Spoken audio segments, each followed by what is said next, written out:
Hello again, WoodChatters. I'm Sam. I'm Georgia. Many things are being done to manage and protect the biodiversity of our forests. But how do we know how well these measures are actually working? In this episode, we're going to look at a new research project that's monitoring the impacts of forestry on a number of threatened species synonymous with Tasmania. Wedge-tailed eagles, masked owls, giant freshwater crayfish, and Tasmanian devils are all known to need our protection, and members of the forestry industry are as keen as anyone to make sure their operations do not have a negative impact. That's right. The new research initiative comprises 4 separate studies, each monitoring one of the 4 species Georgia just mentioned, using a variety of really innovative tracking techniques to find out more about their habitats and requirements. The results will be used to improve our understanding of the effectiveness of current protocols that guide forest management practices in areas where these species are known or believed to live. And this knowledge will help determine whether new or adapted approaches could better protect the animals and also minimise their impact on forestry operations. The Forest and Wood Products Australia supported program is being headed up by the Forest Practices Authority, which is responsible for regulating forestry in Tasmania. Sam spoke with its Biodiversity Research Manager, Dr Amy Koch, to find out more about this fascinating and important research.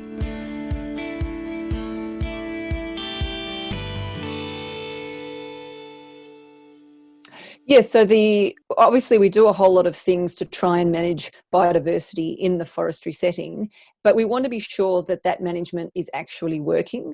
So the aim of this project is to determine whether the management is working for 4 species in particular. We want to know if what we're doing is working or if we can improve it and actually manage our biodiversity values better. What prompted this particular project? Was there a sense that those practices needed to be revisited because they hadn't been for a while, or had there been issues that had arisen that you felt needed to be addressed? What was the prompter for this project? It's important that we ensure that all our species are being managed properly, but these particular species, the public have a lot of concern about. So they have slightly different motivations, the 4 species. So the wedge-tailed eagle, we actually have quite a complex management approach with a number of different elements to it.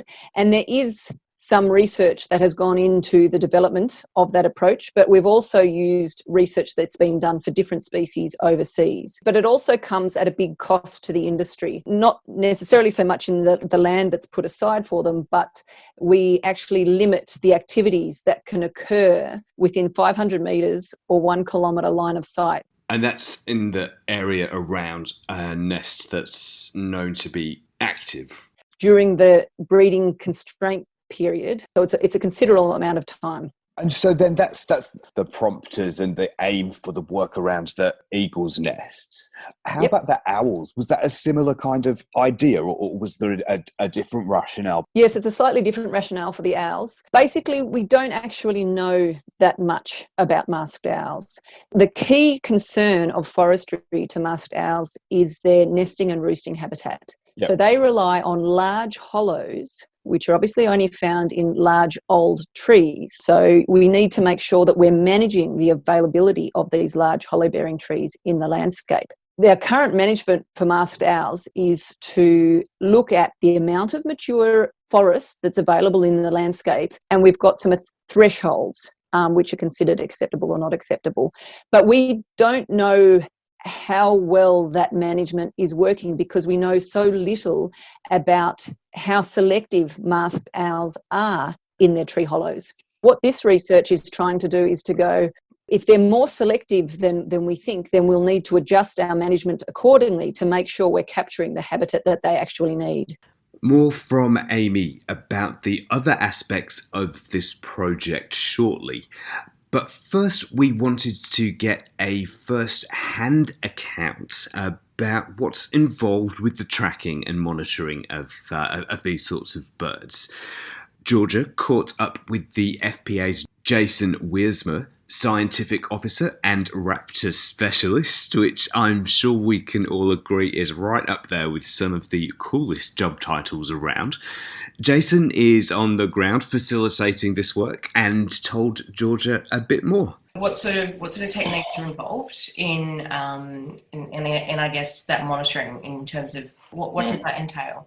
So owls are incredibly cryptic and difficult animals to find. So in Tasmania, because the masked owl, being a barn owl, responds to vocal calls, we can only find these birds by spending a lot of time driving around the landscape, do what we call hooting or playback, which uses a masked owl call to entice a response from another masked owl, by which then we can find and locate the bird. Once we've done that, what that means then is that we can set that site up and then we can deploy traps in order to entice that bird in for a capture. So from there, we set up a very large net in front of a tree, a megaphone that's hooting this call of a territorial bird, and we use these playback systems, actually two speakers, one near the nest and one further away. We then swap the speaker, and it makes the owl think that it's actually moved on to another location. So there's this imaginary owl in the landscape, which this now territorial bird is trying to chase, and actually make this owl fly around in circles until it actually makes contact with a net, and then it becomes captured for the research that we're doing. Yeah, right. And then once the owl is captured, what happens from there? So with many of these projects, we actually don't have to put equipment on birds, but because you can't see owls, you can't do the normal direct observation. The only sort of candidate for following them around the landscape is to actually put tracking gear onto them. So we use a very small GPS tracker placed on the back of the bird with a simple cotton breakaway at the front mount of the chest, which means that after a couple of months, or just a few weeks in fact, this harness will fray through that cotton and then drop off the bird. Just sit in our offices and wait for that information to come in, and then we can literally log into a website and see where that bird has been during the day by the GPS data that's been collected. Wow. But of course there's also the fieldwork component too, and that means bashing through that scrub and then using a handheld locator to go up to the trees where we might locate the hollows that we're interested in order to gain that really detailed data that we can use to help the industry protect the species. This very intensive work that we're doing now, it means that we don't in the future actually have to go and track and trap more owls. We can use that information in lieu of actually finding nesting sites. And for owls, what that means is that we can consider protecting the species more in a landscape nature. You know, we may have owls that are about 2 kilometres or 3 kilometres apart. So in a forestry landscape, what that means is we ensure that we have enough set-aside habitat with those required attributes for the owls that allows them to always be within that landscape. So that's a great benefit for owls in the longer term. And would you say it's a similar process for the eagles as well? So yeah, the wedge-tailed eagles are quite different because we know a lot about their nesting habitat and we know sort of the annual trends in breeding. But the thing least known is how easily impacted they are by disturbance. So how do we work out if eagles are easily impacted? Well, that's a very difficult thing. So what we're interested in doing is seeing how birds interact with different disturbances at distance, testing their 500 metres and 1 kilometre line of sight. With the advent of new technology, possible to conduct tracking. And there's a lot of really good research coming out at the moment that basically shows that you can look at the activity intervals of eagles to evaluate a change in their behaviour.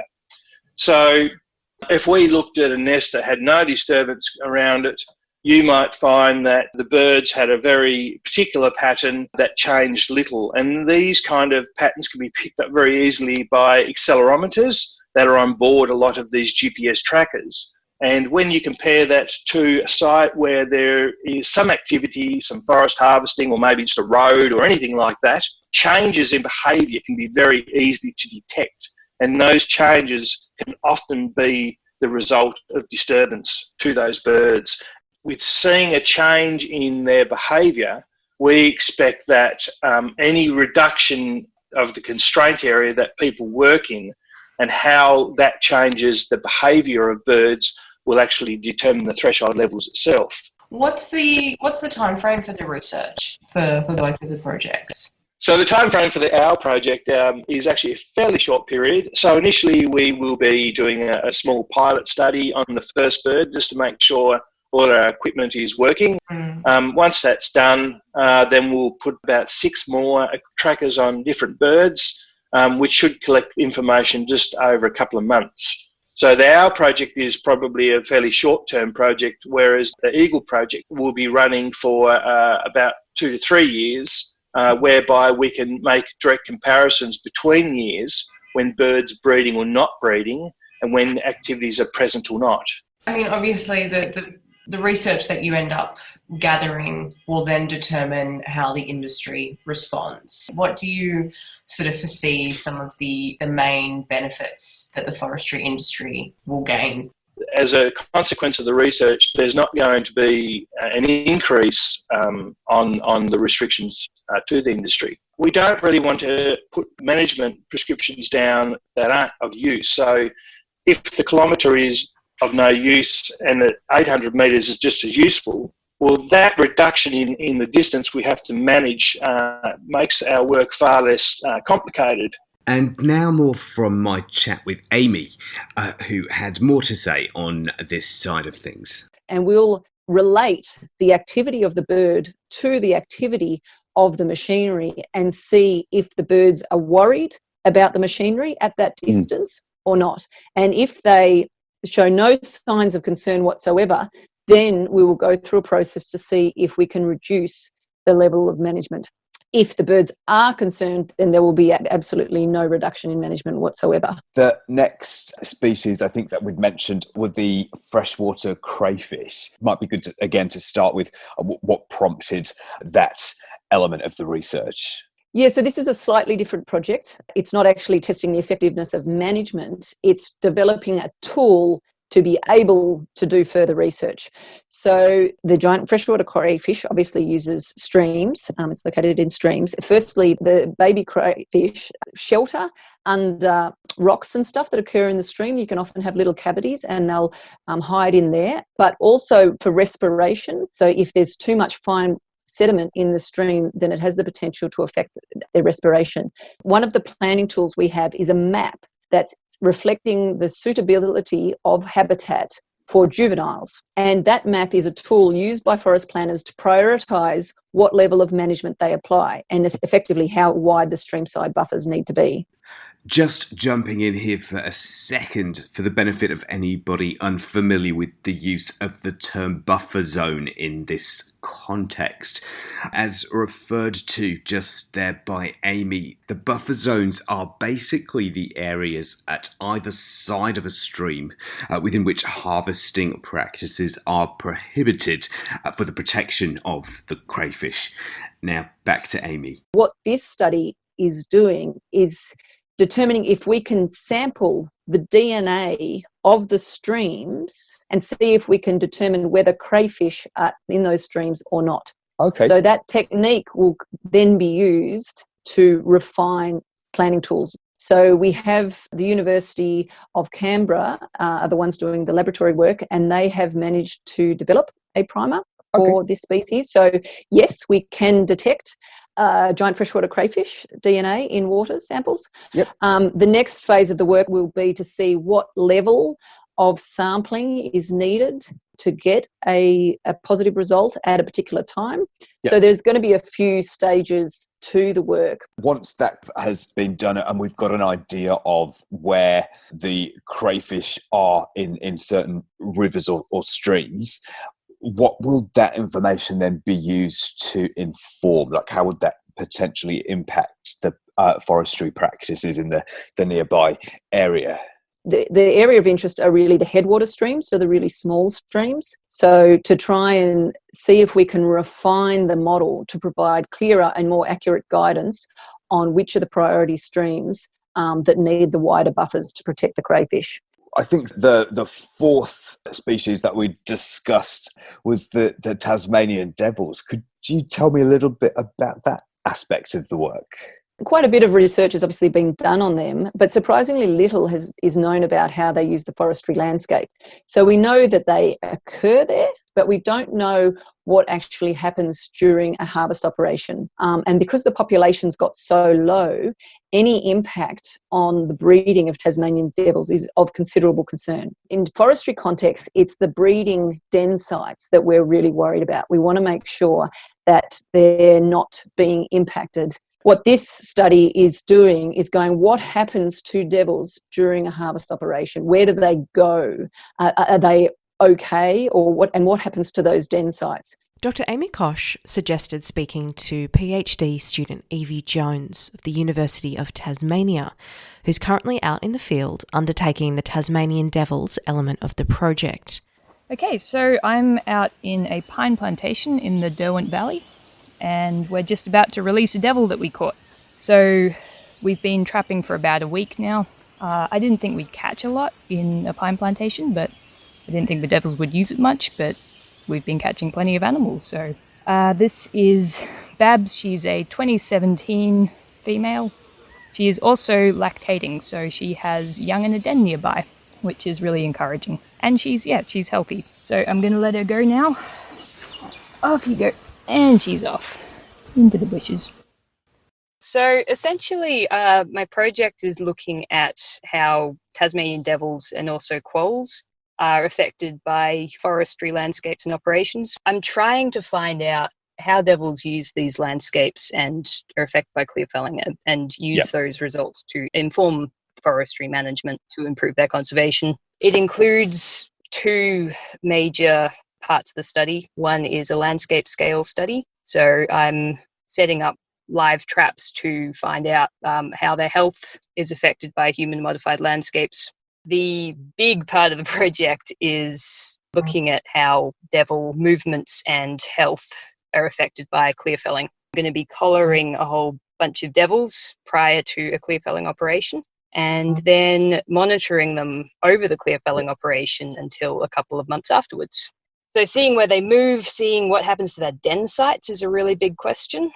And also, where they're denning within these landscapes. We don't even know that. So there's a lot to learn. And actually, I'm just interested to know, so when you said you were collaring some of the devils to kind of, see what kind of impact the felling is having, how do you go about that? Like when you mentioned the traps earlier, is it a case of that they would go into the trap and then you would fit them with the collar and then they would go back out into the wild? Yeah, that's exactly it. It's very intensive. So I'd spend a couple of months before clear felling starts trying to catch these devils. And then the fun bit is then you've got to catch them again monthly. The current recommendations, as I understand it, are to preserve windrows as devil and quoll habitat. But we don't actually know how much they use these windrows, what their value is to them, and what kind of windrows they prefer. And then, so once you've got the data, how are you hoping that will be used by the forestry industry to kind of improve its processes? What might some of the kind of outcomes be that would be of benefit? It will help them identify the den sites within these coops so they can preserve the area around them. Yeah, there'll be that. And then there's also looking at which parts of the landscape they prefer. So whether certain age coops are more worth protecting. And now some final words from Amy. Fundamentally, it sounds like for each of the four species, what the potential outcomes would be is either stricter measures or relaxed measures, depending on what we discuss. So for the forestry industry, it could be a positive because they might be able to do a bit more, or it might be that they need to kind of scale back in certain areas. Would that be a fair summation? Yeah, that's fair. We basically want our management to be efficient. Yeah. So we want to be absolutely doing the right thing by the species, but we don't want it to be unduly onerous for the industry. So making sure that management is efficient and effective is really important. What do you foresee as being the main benefits for the forestry industry of the outcomes of this work? Most people in the forest industry are really committed to doing their job well. So that is a real motivator. But there is also some more tangible benefits in terms of the social acceptability. If the public learns about this research and gets more confidence in the industry that we are trying our best to manage these values well, that can go a long way. And it can also help with things like certification. A lot of the companies require for some sort of certification to sell their products. So this sort of research is really looked upon positively by certification schemes. It was so interesting to learn about this research project and the processes involved in gathering such important data that can help us understand these species further, as well as the ways forest practices can be adapted in support of the species and the forestry industry itself. Really exciting times ahead. Well, once again, it's always a pleasure to have you along for the ride, and we hope that you'll join us again for more wood-related chat next time.